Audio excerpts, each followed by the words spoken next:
Любим принцип, който използваме в проектирането е Less is more на мис Ван дер Рое, което означава, че по-малкото е повече.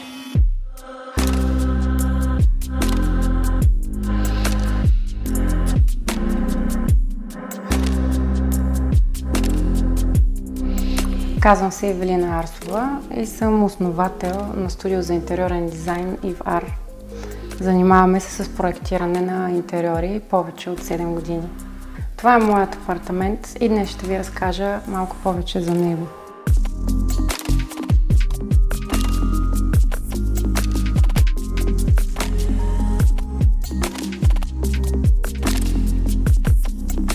Намираме се във вторият по големина град в България, като апартаментът е разположен на висок етаж с красива гледка към планината и прекрасен залез.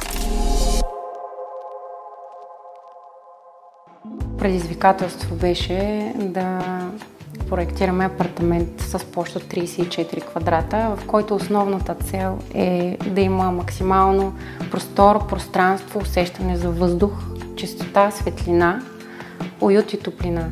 Основните цветове и материали, които сме използвали, са в монохромната гама, с идеята, че стени, тавани, по-големи и обемни мебели е необходимо да бъдат в една и съща тоналност или един и същи цвят.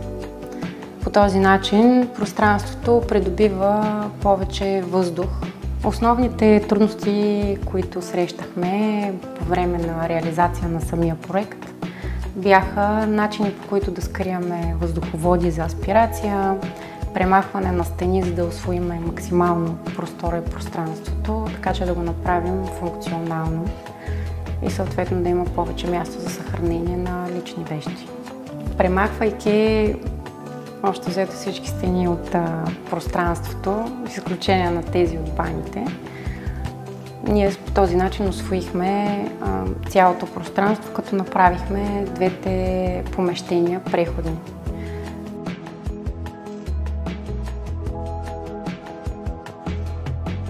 Добавяйки преходност между помещенията, все пак използвахме панели мебелни, които да могат да сепарират двете пространства, когато това е необходимо. И въпреки това дават възможност за усвояване и ползване на цялото пространство. Любимото ми място в апартаментът е всяко едно. Daikin е водеща марка за климатици, с която избрахме да работим във времето и да залагаме в проектите поради няколко аспекта. Единият е заради дизайн, разбира се. Те са с матова повърхност, изглеждат доста добре в пространството, като размер и външен вид, като материали. Предимството е, че имат в различните класове различно достъпни като ценови клас опции.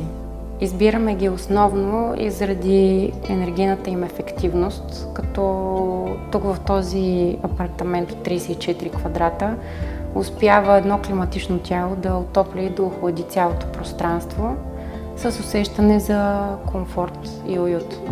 Работейки с доставчици на климатици Daikin, разчитаме на тяхното компетентно мнение по отношение на технически параметри, така че да ни консултират максимално добре при залагане на отоплителните или охладителните тела в пространството.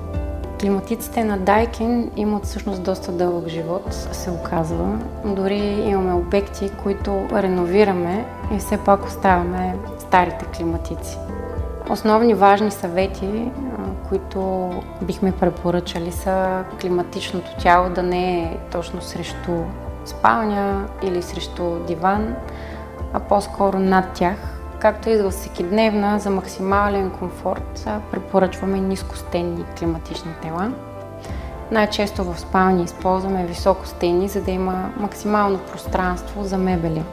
Бих препоръчала да използвате и да залагате вградени климатични тела, които са максимално скрити и по никакъв начин не компрометират дизайна.